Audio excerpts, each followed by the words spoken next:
तो कक्षा 9th के विद्यार्थियों, देखिए 30 अगस्त के दिन आपका समाज विज्ञान का जो प्रश्न पत्र होने वाला है उसके लिए ना तो अब आपको चिंता करनी है और ना ही टेंशन लेना है, क्योंकि इस क्लास में समाज विज्ञान का ऐसा क्वेश्चन पेपर फुल सॉल्यूशन के साथ में लेकर आई हूँ कि जिसे करने पर आप 75 नंबर में से 60 से 65 नंबर आराम से कवर कर सकते हैं और अपना अच्छा स्कोर बना सकते हैं। तो देखिए, बिना टाइम वेस्ट किए सारे क्वेश्चनों को आप अच्छे से जल्दी से कंप्लीट करें ताकि अच्छे से अच्छे नंबर आप प्राप्त कर सकें। तो चलिए, बिना डाउट के वीडियो को हम शुरू करते हैं और सारे ही क्वेश्चन को समझ लेते हैं। ठीक है, चलिए पहले क्वेश्चन में है सही विकल्प चुनकर लिखिए। तो पहले क्वेश्चन में सही विकल्प दिए गए हैं आपको 6। ठीक है, 6 नंबर के आपसे सही विकल्प पूछे जाएंगे। तो इसका पहला क्वेश्चन है कि भारत का क्षेत्रफल विश्व के कुल क्षेत्रफल का कितना है। ठीक है, जो भारत का क्षेत्रफल है वो विश्व के कुल क्षेत्रफल का कितना है, तो ये आपका 2.4%। ठीक है, इसका ए राइट रहेगा।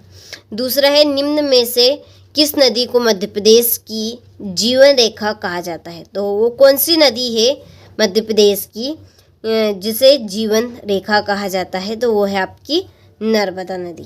ठीक है, चलिए तीसरा है प्रथम विश्व युद्ध कब लड़ा गया था।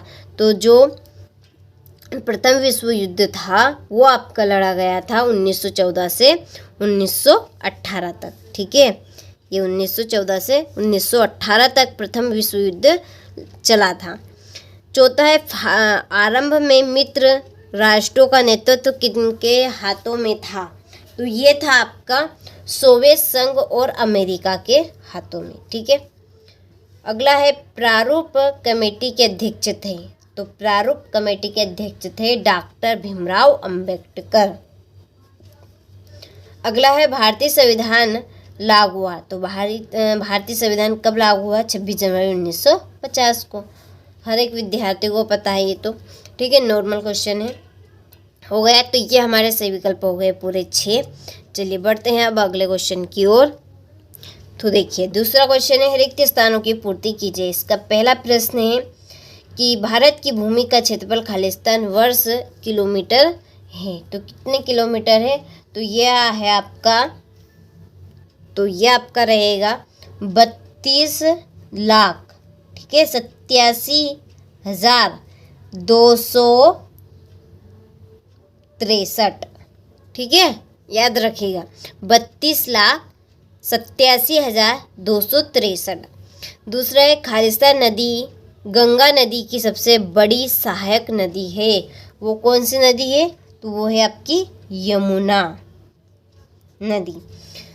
तीसरा है कार्ल मार्क्स ने खालिस्तान नामक ग्रंथ की रचना की। तो दास कैपिटल की कौन सी पुस्तक है, क्या नाम है, दास कैपिटल। अगला है संविधान सभा की प्रथम बैठक खालिस्तान में हुई। तो ये हुई थी आपकी 9 दिसंबर 1946 को।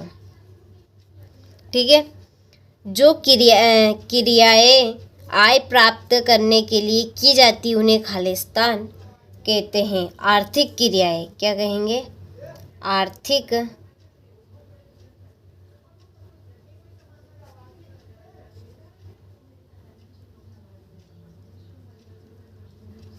ठीक है, चलिए छठा है उत्पादन का मुख्य प्रथम आवश्यक कारक है।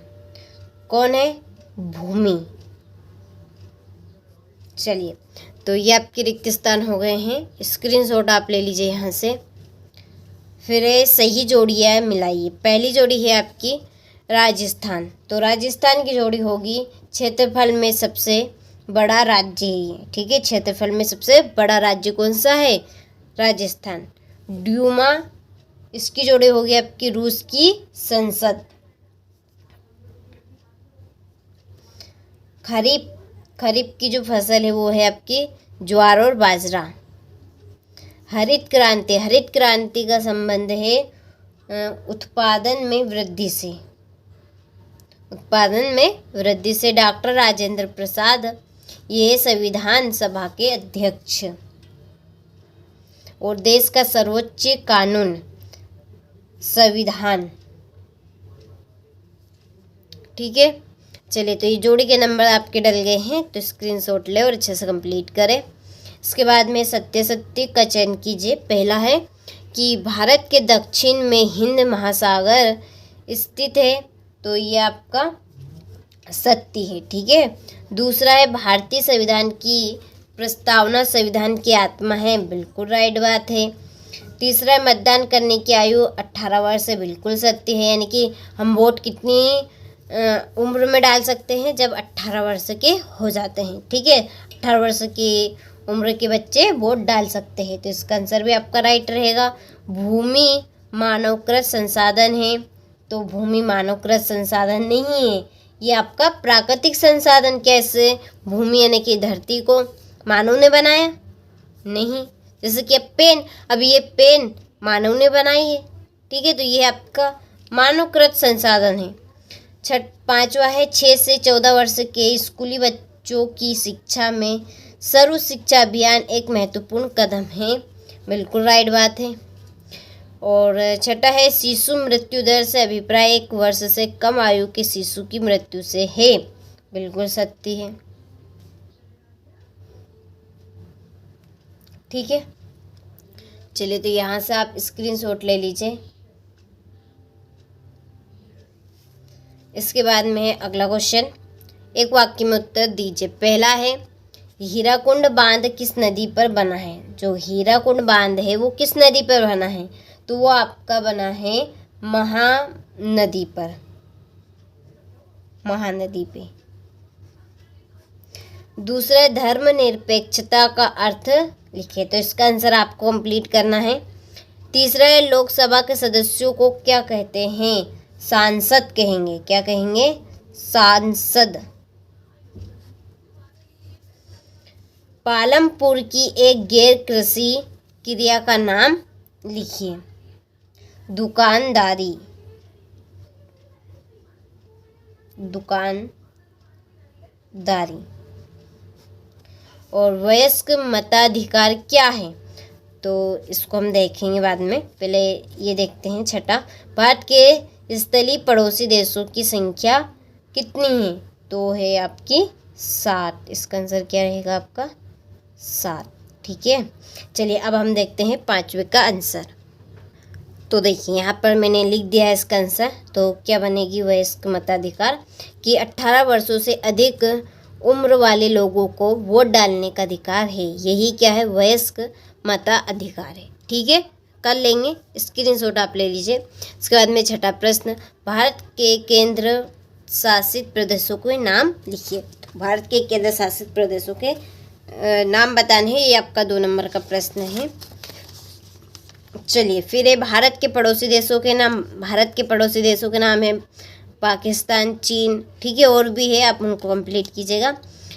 फ्रांस की क्रांति की शुरुआत किन परिस्थितियों में हुई? कोई 2 बिंदु लिखिए। ठीक है, खूनी रविवार की घटना क्या है? मित्र राष्ट्र देश कौन से थे? नाम लिखिए। लोकतंत्र क्या है? डेमोक्रेसी का क्या अर्थ है? संविधान क्या है? रबी और खरीफ की फसलों के नाम।